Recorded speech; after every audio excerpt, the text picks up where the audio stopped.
अस्सलाम वालेकुम एवरीवन, बिस्मिल्लाहिर्रहमानिर्रहीम। आज मैं आपके साथ मेडिसिन का रिव्यू शेयर करने वाली हूँ। ये है डायसेट सिरप।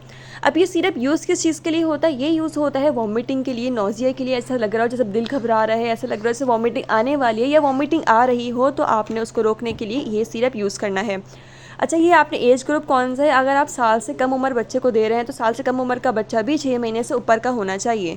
तकरीबन आपका बच्चा 8-9 महीने का है तब आपने सिरप को देना स्टार्ट करना है, और आपने छोटे बच्चे को हाफ़ टी स्पून दिन में 2 दफ़ा देना है।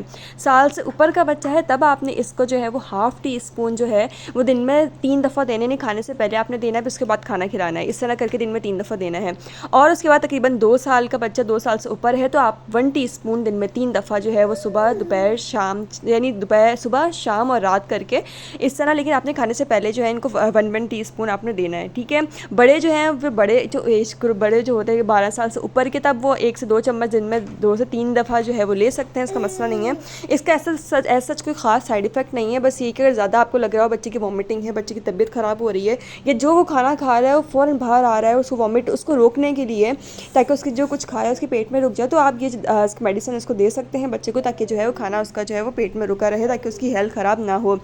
लेकिन अगर आपको लगता है कि आप जो मेडिसिन यूज़ करें वॉमिटिंग नहीं रुक रही, बच्चे की तबीयत ख़राब है, तो आपने फ़ौरन डॉक्टर के पास जाना है। घर में बैठ के ना यूट्यूब पर सर्च करके एक्सपेरिमेंट्स ना किया करें। हमेशा अपने डॉक्टर को पहले कंसल्ट किया करें। Thanks for watching.